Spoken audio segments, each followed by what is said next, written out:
पहला क्वेश्चन है, निम्नलिखित में से दिल्ली के किस सुल्तान ने बाजार को नियंत्रित करने के लिए बारिद, खुफिया अधिकारी और मुनहियान गुप्तचर जैसे अधिकारियों की नियुक्ति की थी? अलाउद्दीन खिलजी ने। प्लासी का युद्ध 1757 में रॉबर्ट क्लाइव के नेतृत्व वाली ईस्ट इंडिया कंपनी की सेना और बंगाल के नवाब सिराजुद्दौला के बीच लड़ा गया था?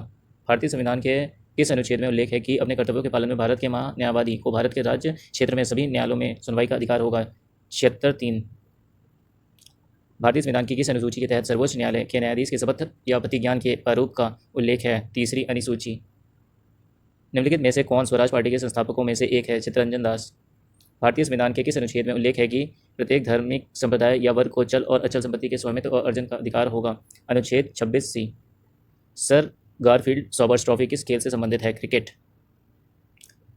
किस राज्य में धार्मिक त्यौहार मोत्सू मनाया जाता है? नागालैंड। कौन सी स्वतंत्र भारत के प्रथम शिक्षा मंत्री अब्दुल कलाम आज़ाद की आत्मकथा है? India Wins Freedom. Tiger Legion या फ्री इंडिया लीजन के संस्थापक कौन थे? सुभाष चंद्र बोस। अचल पूंजी के उपभोग को डैश के रूप में जाना जाता है? मूल ह्रास। जनजाति जनसंख्या 2011 के आधार पर उस विकल्प की पहचान कीजिए जो निम्नलिखित राज्यों को आरोही क्रम में व्यवस्थित करता है। सबसे कम उड़ीसा में है, उससे ज़्यादा महाराष्ट्र में है, सबसे ज़्यादा मध्य प्रदेश में पाई जाती है, यानी CBA।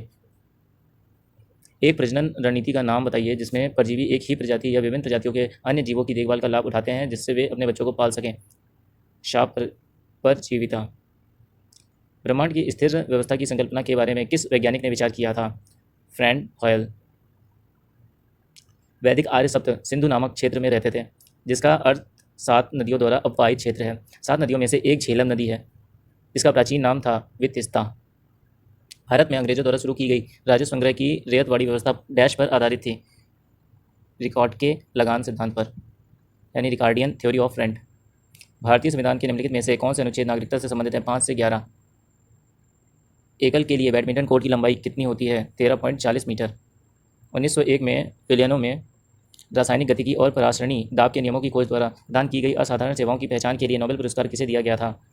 Jacobs Henricus van't Hoff. निम्नलिखित में से किसका उपयोग लार्ज हेड्रॉन कोलाइडर और MRI स्कैनर तथा NMR स्पेक्ट्रोमीटर में अतिचालक चुंबकों के लिए शीतलन माध्यम के रूप में किया जाता है? हीलियम। निम्नलिखित में से कौन सा राज्य तापी बेसिन का हिस्सा नहीं है? राजस्थान। किस उद्योग नीति में अति लघु उद्योग इकाई के लिए निवेश सीमा बढ़ाकर 2 लाख की गई? 1980।